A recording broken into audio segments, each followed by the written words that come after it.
जी ना मंदिरिया तो लागे घना सुहावना रे।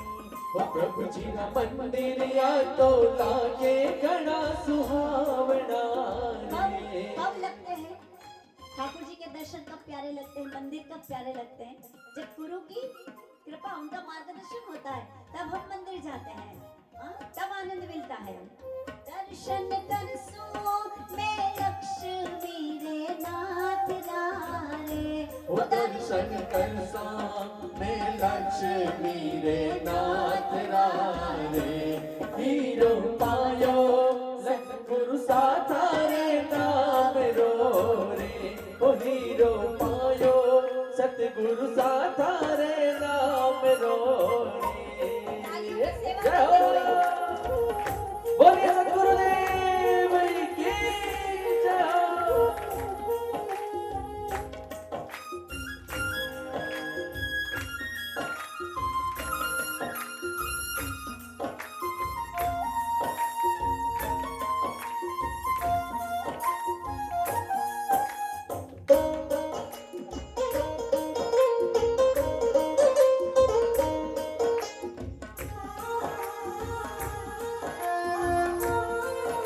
और क्या करते हैं गुरुजी? हमारे आंगन ये श्री गुरु जी पधारिया रे। हमारे आंगन ये गुरु संपधारिया रे। लालच छोड़िया में संसारी कामना रे। लालच छोड़िया में संसारी कामना रे। हीरो पायो सतगुरु साथा रे नाम रो रे। ओ हीरो पायो सतगुरु साथा रे नाम रो रे। रो रे डुबला रे काम रो रे। ओ हीरो रे डुगरा रे काम रो रे। हीरो पायो सतगुरु साथा रे नाम रो रे। ओ हीरो पायो सतगुरु साथा रे नाम रो रे। जब गुरु की कृपा होती है तो गुरु आंगन पधारते हैं, और जब गुरु पधारते हैं तो हमें अनेक अज्ञान से, अनेक प्रकार के अवगुणों से उबार लेते हैं। स्वार्थ छोड़ दो, गुरुजी कहते हैं। लालच मत करो, गुरुजी कहते हैं। व्यापार को सच्चाई से साधो, गुरुजी कहते हैं। परमात्मा से प्रीति करो, नाम जाप करो, गुरुजी कहते हैं। जब गुरु आंगन आते हैं तब हमें ज्ञान का प्रकाश प्रदान करते हैं। और ऐसे गुरुजी का जब सर पर हाथ, उनका कर कमल हमारे मस्तक पर आरूढ़ हो जाए, फिर तो ये सारे ज्ञान चक्षु खुल जाते हैं। हमारे सिर पर गुरु थारो हाथ है। हमारे सिर पर गुरु जी रो हाथ है रे। ओ तीरथ करिया में चारों धाम रारे। ओ तीरथ करिया में चारों धाम रे। ओ हीरो पायो गुरु साथा रे नाम रो रे। ओ हीरो पायो सतगुरु साथा रे नाम रो रे। एक बार क्या हुआ, पाप पाप भगवान के पास गया, पाप परमात्मा के पास गया। कहता है प्रभु, पुण्य आपने बनाया तो मुझे भी आपने बनाया, मैं स्वनिर्मित तो हूँ नहीं। हाँ? पर जो अच्छे लोग हैं, आपका भजन करने वाले लोग हैं, वो मुझे अपने पास आने नहीं देते। तो अगर मुझे आपके भजन करने वाले भक्तों के पास जाना हो तो मैं क्या करूं? क्या करूं? तो ठाकुर जी ने कहा कि जो भजन में ताली न बजाए उसके हाथ में जाकर बैठ जा।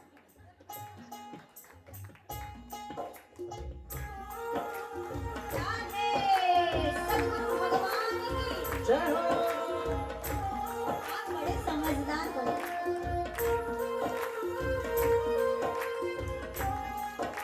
गुरुजी ने मस्तक पर हाथ धरा तो मानो मैंने 4 धाम कर लिया।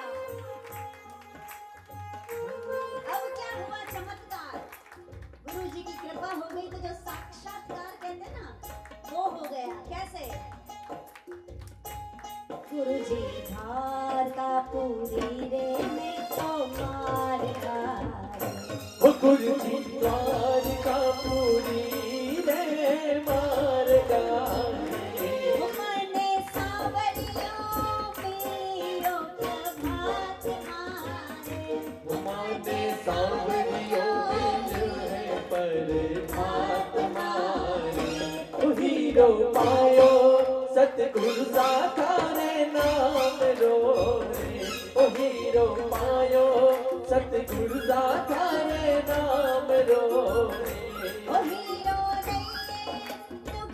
नहीं काम रो रे ओ हीरो नहीं है नुकरा रे काम रो रे ओ हीरो पायो सतगुरु साकारे नाम रो रे ओ हीरो पायो सतगुरु साकारे नाम रो आपकी कृपा से गुरुजी मेरे सारे अवगुण छोड़ दिए और जब गुरु की कृपा हुई मस्तक पर हाथ धर दिया और कातल काल में जब मैं निकला द्वारिका के मार्ग में तो मुझे सावरिया सामने मिल गया द्वारिका देश और फिर क्या किया मुझे कामल प्रदान किया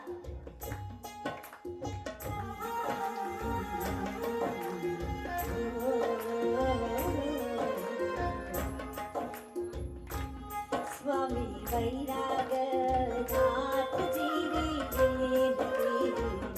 ओ स्वामी बैरागी नाथ जी री विनती रे हमारे ओढ़ारे कारो काम रे हमारे ओढ़ काड़ो रे काड़ो कामड़ो रे जब द्वारिका देश मिले तो क्या किया उन्होंने जो काली कामड़ ओढ़ वार दी मेरे पे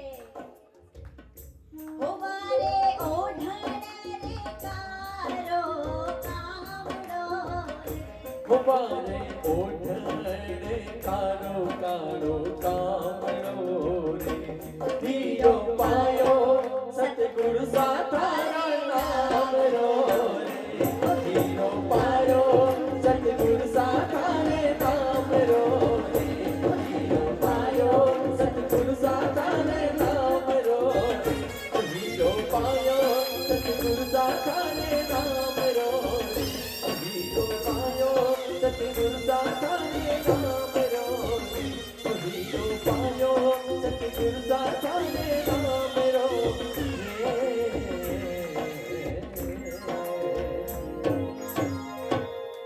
बोली श्री सद्गुरुदेव की जय संत हृदय नवनीत समाना क्या कहिए यह कहूँ न जाना गुरु का मन ऐसा होता है संतों का हृदय ऐसा होता है जो दूसरों के दुख को दूर करे वो संत है और जो दूसरों को दुख दे वो संत है बहुत सीधी सादी गणित है तो इस प्रकार कृपा हुई है संकालिक ऋषियों की और नारद जी के माध्यम से संकालिक ऋषियों ने भागवत कथा का श्रवण कराया है वहां भक्ति ज्ञान वैराग्य प्रकट हो गए और नृत्य करने लगे तो ये भागवत कथा ऐसी है जो हमारे हृदय में भक्ति ज्ञान वैराग्य है तो सही पर वो सोए हुए पड़े हैं और ये भागवत कथा हमारे हृदय में भक्ति ज्ञान वैराग्य को जागृत कर देती है हिला हिला के मैं जैसे जय जय बोलती हूँ ना आपके अंदर सब हिल जाते हैं और फिर वो जागृत हो जाते हैं फिर क्या होता है पता है फिर थोड़े दिन जागृत रहते हैं फिर वापस सोने की जब कोशिश करते तो मैं दूसरी कथा लेके आ जाती ऐसा मुझे किसी ने कहा था वृंदावन की कथा में गए थे ना तब मुझे किसी ने कहा था कि उदयपुर में भी कथा सुनी होगी फिर वृंदावन गए हम कथा में तो फिर वो तो मैंने पूछा कि अरे आप यहाँ पे भी तो मुझे कहते हैं कि वो भक्ति ज्ञान वैराग्य पिछली कथा में जागे थे फिर थोड़े दिन अब सो गए इसलिए हम वापस यहाँ आ गए तो वो वापस जाग जाएंगे शालू हाँ शालू यही रहती है ना बारडोली के पास ही रहती है हरिपुरा में ऐसा उत्तर दिया उन्होंने देखो भक्तों की भी कितनी विलक्षण सोच होती है कि वो सो गए थे ना दीदी तो उनको जगाने आ गए हम वृंदावन और मैंने कहा आप यहाँ पे भी जहाँ मैं जाती हूँ वहाँ पहुँच यहाँ पे पहुँच जाएगी तो एक बात बताऊं ये दरबार अलग है ऐसा दरबार कहीं और है मिलेगा? नहीं मिलेगा। तो ठाकुर जी को धन्यवाद करो कि हम ऐसे दरबार के अधिकारी होते हैं जहाँ परमात्मा के रस का प्रवाह ज्ञान गंगा बनकर प्रवाहित होता है। ये भागवत कथा मिलना ये कोई सामान्य वस्तु नहीं है। ये कई जन्मों के पुण्य का जब उदय होता है तब जाके श्रीमद् भागवत कथा मिलती है। इस संदर्भ में फिर से सूत पुराणी ने एक आख्यान सुनाया है कि जो दुष्ट आत्मा होते हैं उनको परमात्मा की कैसे कृपा प्राप्त होती है भागवत कथा के माध्यम से, उसका एक दृष्टांत बताया है। अत्तते कीर्तयिष्याम इतिहासं पुरातनम यस्य श्रवण मात्रेण पाप हानि प्रजायते। 15 मिनट तक उठना नहीं आप। ये जो आख्यान है इसको आख्यान कहते हैं। तो 15 मिनट नहीं उठना, क्योंकि यहाँ ऐसा लिखा है कि अत्तते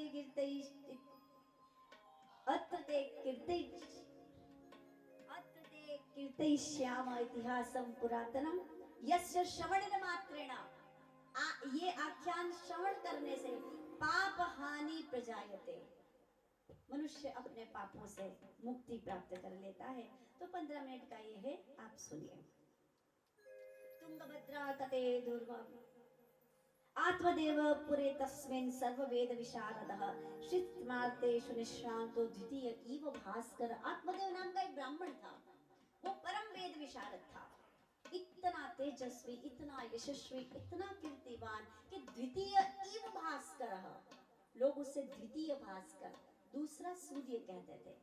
एक तो तेजस्विता सूर्य की, और एक आत्मदेव ब्राह्मण की। इतना तेजस्वी ब्राह्मण था, प्रातः काल प्रतिदिन जागकर सूर्य नारायण भगवान को अर्घ्य देता था और सूर्य नारायण भगवान के स्तोत्र पढ़ता था।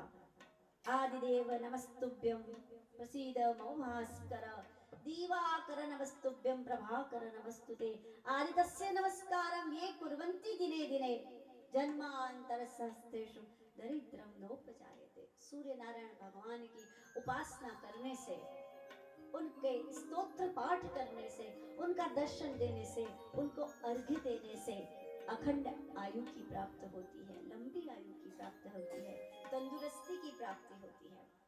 तो इस प्रकार अपने ज्ञान को प्रकाशित आत्मदेव ब्राह्मण ने सूर्य नारायण भगवान की कृपा से किया था।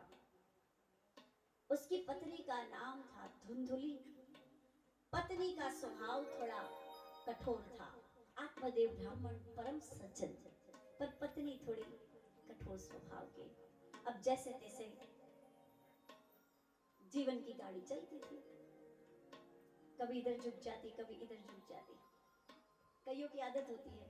एक बार क्या हुआ, एक सज्जन नगर में रहते थे, उनकी जो भार्या थी, उनकी जो पत्नी थी, अब वो सज्जन बोले कि आज तुम आलू की सब्जी बनाना, तो वो कहते नहीं नहीं नहीं, आलू की सब्जी क्यों बनाऊंगी, मैं आज भिंडी की सब्जी ही बनाऊंगी। फिर जब कहते थे कि तुम आज भिंडी की सब्जी बनाना, तो वो कहते अरे नहीं नहीं नहीं, मैं टिंडोरी की सब्जी ही बनाऊंगी। फिर जब कहते कि तुम टिंडोरी की सब्जी बनाना, तो वो कहते थे कि ना, क्यों, मैं गोभी की सब्जी बनाऊंगी। ये सारे सब्जियों की ये मेरी फेवरेट सब्जियां हैं, मुझे वही सब्जियां याद आ रही है। आंटी को तो पता है, मैया भी जानती है, मैंने परसों ही कहा था कि मुझे गोभी की सब्जी, पत्ता गोभी का जो सलाद होता है ना, मैया बहुत मस्त बनाती है, मुझे पसंद है। तो महाराज, ऐसा उनका स्वभाव था कि जो पति कहता ना उससे उल्टा ही करते। फिर पति ने एक ट्रिक लगा ली कि अब जो करना है वो नहीं कहने का, जो नहीं करना है वो कहने का। तो भिंडी की सब्जी खानी होगी तो बोलेगा आलू की सब्जी बनाना, तो फिर वो भिंडी की बना देते थे। कुछ लोगों का ऐसा स्वभाव होता है कि जो बोलोगे उसका उल्टा। ठीक बात। अब जैसे तैसे जीवन चलता गया। अब नगर में से सभी भक्तजन गंगा स्नान के लिए जाने वाले थे। अब वो सज्जन सोचते हैं कि घर जाके बोलूंगा कि सब कोई गंगा स्नान जा रहे, हम भी चलते हैं, तो बोलेगी नहीं नहीं, हम क्यों जाएंगे, सबको जाने दो। तो अब क्या करूं, फिर सोचा, फिर शांति से गए, भोजन पर बैठे, फिर कहा तुम्हें पता है सब कोई गांव के नगरजन, सब नगरजन मिलकर गंगा स्नान करने जा रहे हैं, पर हम क्यों जाएंगे। बिल्कुल रुके बिना तुरंत दूसरा वाक्य, पर हम क्यों जाएंगे। बेफिजूल का खर्चा क्यों करें, हमें जाने की कहाँ जरूरत है। अच्छा बर्तन पटक के बोलते हैं सब जाएंगे और हम नहीं जाएंगे, हम जरूर जाएंगे। सज्जन बोले माता जी जगदम्बा जो आ गया, तुम बोलो वही तो मुझे करना है। हाँ राज खोल रही हूँ ना मैं सारे। तो कहते सब जाएंगे तो हम क्यों नहीं जाएंगे, हम भी जाएंगे। सज्जन बड़े चतुर थे राठे के, अपने पे ले मत लेना, फॉर एग्जाम्पल तो मैं दूंगी। तो बड़े चतुर थे, हाँ हैंडल करना आ जाना। देखो कुछ साल आप अगर अपने जीवन साथी के साथ रहना लग जाते हो ना, तो फिर आपस में आदतों की आदत हो जाती है, पता चल जाता है कि हाँ इनका ऐसा ही है, इनका ऐसा ही है, समझ आ जाता है। तो फिर वो ऐसे सामंजस्य फिर जीवन की गाड़ी चलती है। अब यहाँ पर भी भले पात्र बड़ा नेगेटिव था, पर फिर भी उन्होंने सामंजस्य बना लिया, फिर दिमाग लगाया। आखिर कभी ना कभी जाकर इंसान थकता है कि नहीं थकता है, हाँ हाँ हाँ करते हुए कभी तो थकेगा। ठीक है, गंगा स्नान जाना था तो यात्रा प्रारंभ हुई।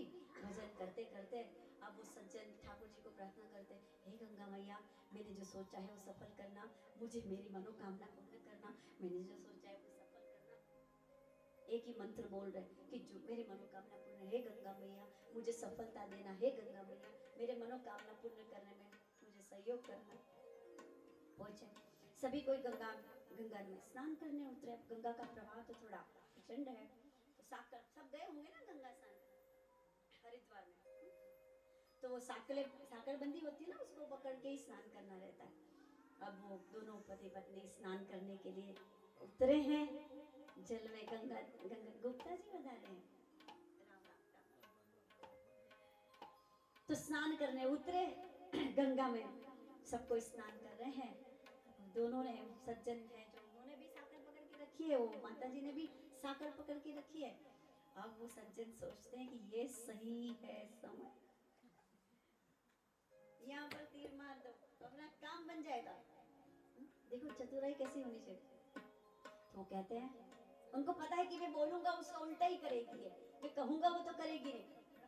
अरे सुन देवी थोड़ा मजबूती से साकर पकड़ना, गंगा का प्रवाह बड़ा प्रचंड है, कहीं तो बह नहीं जाए, एकदम मजबूती से पकड़ना साकर को।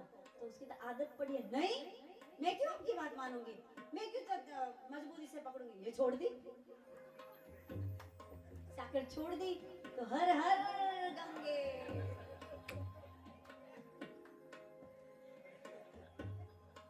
हर हर गंगे बोलिए गंगा मैया की। आज तो कथा में दूसरी बार गंगा मैया आ गई है, हरिद्वार वाली भी आ गई, सब कृपा है। तो भाई कहा कि भाई मजबूती से साकर पकड़ना। अरे मैं क्यों पकड़ूं मजबूती से, लो मैं तो ढीला पकड़ूंगी, तो लो ढीला पकड़ो, तो राधे राधे। तो ऐसा किसी का स्वभाव होता है। ये जो मैंने आपको सुनाया ना, ये मेरे दादाजी ने मुझे सुनाया था।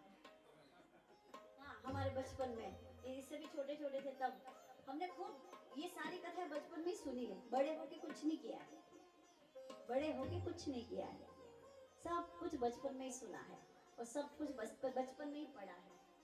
अभी तो जैसे आप हो वैसे मैं हूँ। दादा दादी ने बहुत बचपन में जो भी करवाया वही मैं आपको परोसती हूँ।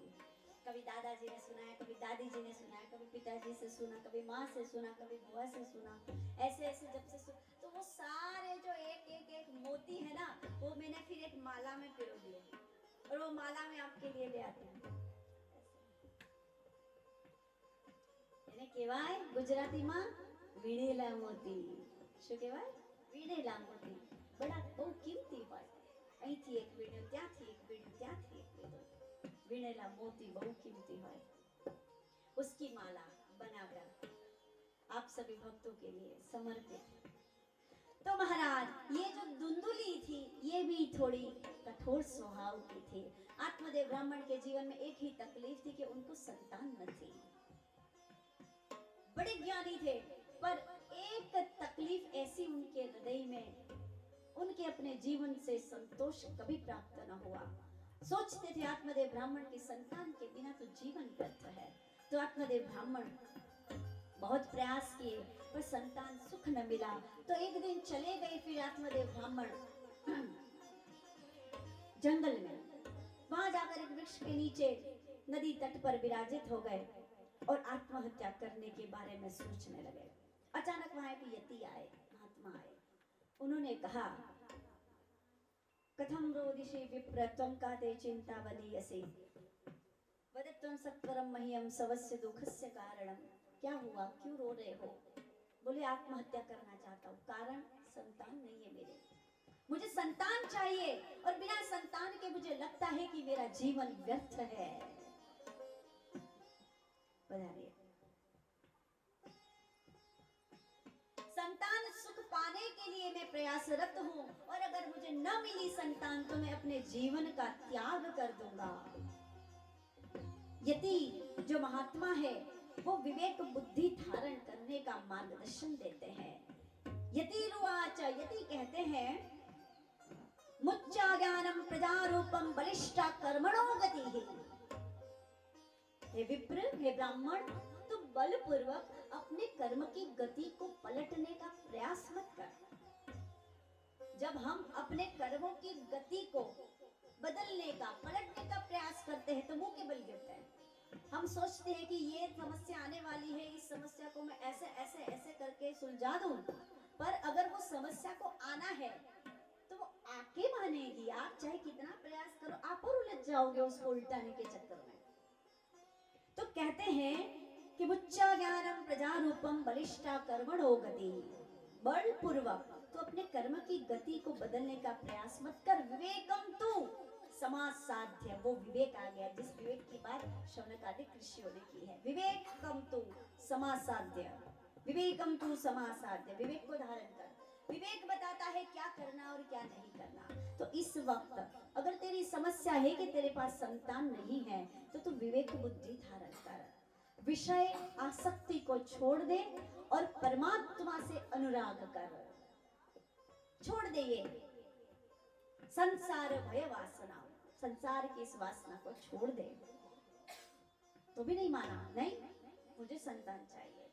फिर और ज्ञान दिया। यति कहते हैं कि सुनो विप्र मया तेद्यम प्रारब्धम तु विलोकितम। मैंने तेरे प्रारब्ध को तेरे ललाट पर पढ़ लिया है। सप्त जन्माधि तव पुत्र नैव नैव नैव च। इस एक जन्म में क्या, अगले 7 जन्म तक तुझे संतान की प्राप्ति नहीं होगी। अब क्या करेगा? अब तो यही है, विषय आसक्ति को त्याग कर और परमात्मा को धारण कर। अपने मन को परमात्मा से जोड़ दे, क्योंकि जिस तेरे मन में आसक्ति है, जिस तेरे मन में संसार के विषयों का रमण है, वही तेरा मन तेरे प्रयास से परमात्मा के श्री चरणों में रमण करेगा, उनके श्री चरणों से प्रीति करेगा। प्रत्येक व्यक्ति के पास मन तो एक होता है, एक होता है कि 2 होते हैं, 4 होते हैं, 4 होते ना, 5 होते, 10 होते, कितने मन होते हैं? उस एक मन से आप संसार को भी प्रेम करते हो और उसी एक मन से आप परमात्मा से भी प्रेम करना चाहते हो। चेतः खलवस्य बंधाय मुक्तये चात्मनो मनम।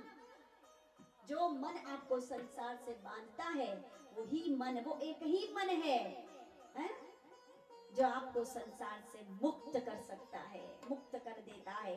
गुणेश सक्तम बंधाय रतेवा पुंसे मुक्तये। पर ये आप पर निर्भर करता है कि आप आपके मन को कहाँ लगाते हो। जहां ये मन विषयों से आसक्त होता है तो संसार से प्रीति करता है, और जहां ये मन परमात्मा से अनुराग करता है तो वहां वो वैकुंठ पति के धाम का अधिकारी हो जाता है।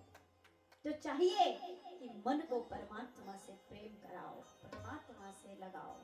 तो महाराज बार बार यति समझाते हैं, आत्मदेव ब्राह्मण माने नहीं। कहा मैं आपके चरणों में अपना आत्महत्या करूंगा, अपने प्राणों का त्याग करूंगा। यदि सोचने लगे ब्राह्मण हत्या का पाप लगेगा, निकाला अपनी झोली से फल और दे दिया।